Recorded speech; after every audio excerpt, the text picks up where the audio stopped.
प्यारे भैया बहनों, आज अपनों ने कल की जो कक्षा थी उसमें सवाल नंबर 8 तक कर लिए थे। आज अपन सवाल नंबर 9 पे चलेंगे। उससे पहले अपना सवाल नंबर 3 जो था उसमें एक सवाल छूट गया था। सवाल नंबर 3 था अपने पास, निम्नलिखित को P/Q के रूप में व्यक्त कीजिए जहाँ P और Q पूर्णांक है तथा Q बराबर नहीं है 0 के। अपन को सवाल दिया हुआ था 0.001, इसको व्यक्त करना था P/Q के रूप में। अपन पहले कर चुके हैं ऐसे सवाल।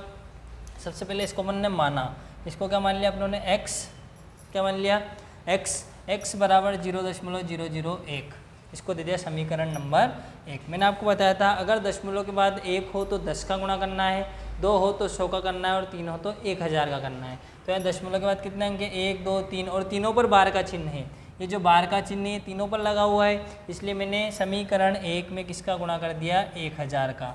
तो इधर भी 1000 का गुणा कर दिया और इधर भी 1000 का गुणा कर दिया। तो यहाँ तो आ गया 1000x। अब अगर इसको लिखना चाहूँ मैं खोल कर तो इसे लिखूँगा 0.001, फिर वापस रिपीट हो जाएगा 001 001, ये कभी ख़त्म नहीं होगा। तो अपनों ने इसमें 1000 का गुणा कर दिया तो ये दशमलव यहाँ से खिसक कर 1 2 3 यहाँ आ गई। तो अपने पास आगे तो क्या बचा, अब आगे की 0 से तो कोई मतलब है ही नहीं।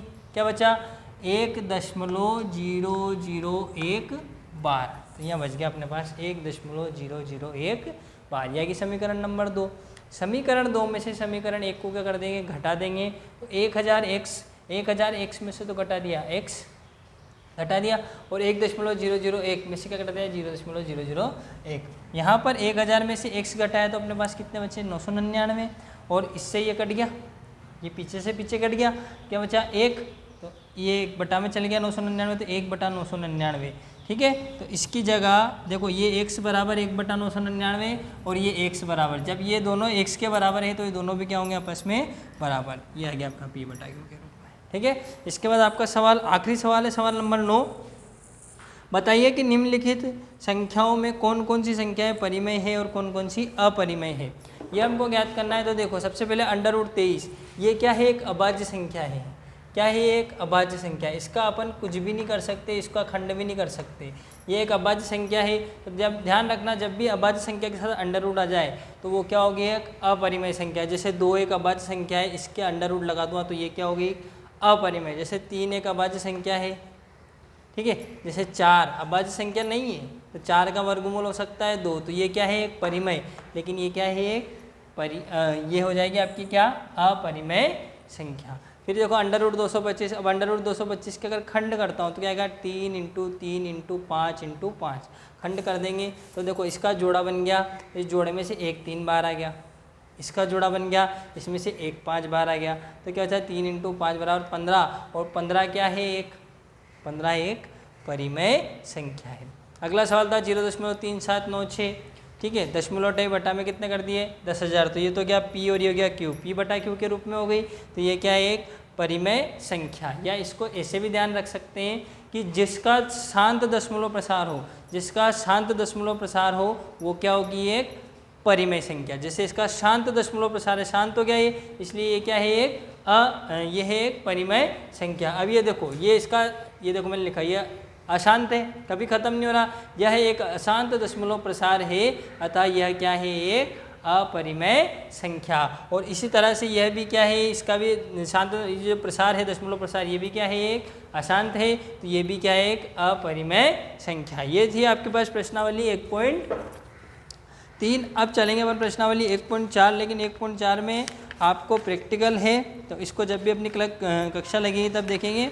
इसके बाद अपन चलते हैं प्रश्नावली 1.5 की तरफ चलेंगे। अपन प्रश्नावली 1.5 देखेंगे।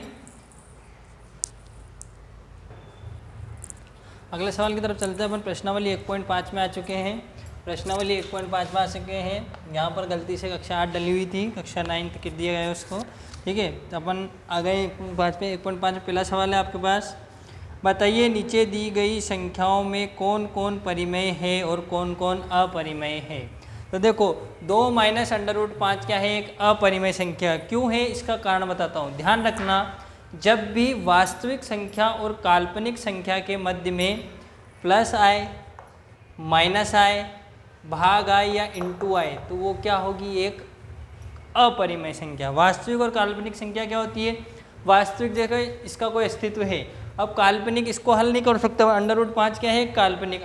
जैसे √23 ये भी क्या है? एक काल्पनिक संख्या। इस तरह से अभाज्य संख्या के साथ अगर √ लग जाता है तो वो क्या बन जाती है? काल्पनिक संख्या। तो ध्यान रखना, जब भी वास्तविक और काल्पनिक संख्या के मध्य में प्लस, माइनस, इंटू या भाग आए तो वो क्या होगी? एक अपरिमेय संख्या। तो इसलिए ये क्या है? एक अपरिमेय संख्या। दूसरा सवाल था अपने पास 3 + √23 माइनस √23। अब आपके तो गुरुजी यहाँ भी तो आ रहा है, तो यहाँ भी सवाल हल हो सकता है। ये 3 + √23 माइनस √23, ये प्लस का, ये माइनस का, दोनों कट गए।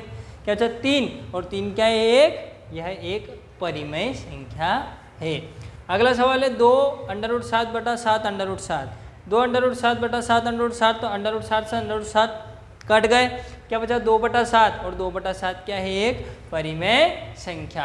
इसी तरह से इस सवाल की तरफ आते हैं अपन 1/√2।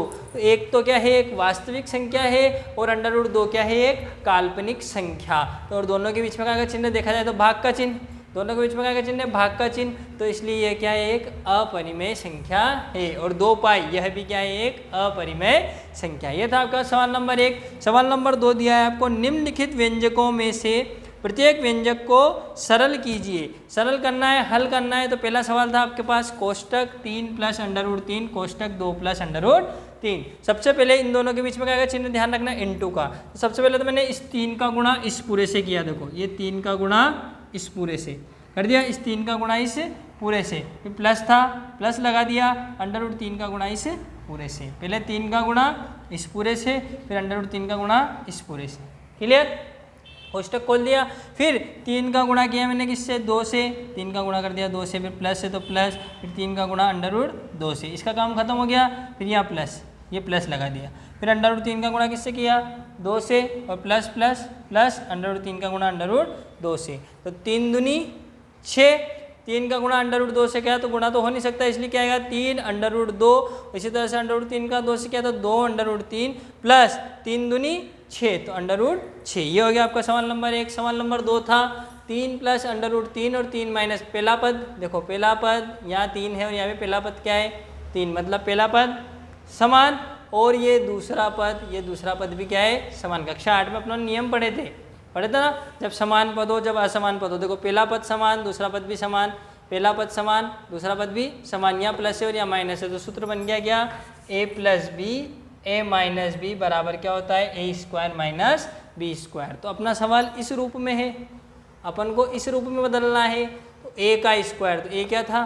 3, तो 3 का स्क्वायर, फिर माइनस b का क्या है? √3 का स्क्वायर। तो 3 का स्क्वायर तो क्या होगा? 9, और √3 का 3, 9 में से 3 गई 6।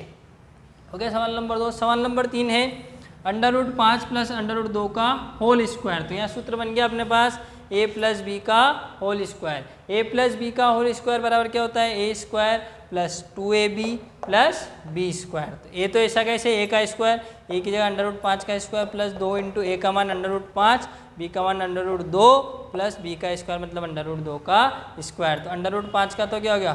5 प्लस 2, इन दोनों को गुणा करेंगे तो 2 पंजे का 10, √10, 2 √10 प्लस √2 का स्क्वायर क्या हो जाएगा? 2, और 5 और 2 कितने हो गए? 7। तो 7 + 2 √10। ये थे आपके 2 सवाल। बाकी के सवाल अपन अगली वीडियो में करेंगे। आप इनको करके देखिए, अगर कोई समस्या आए तो पूछिए। धन्यवाद।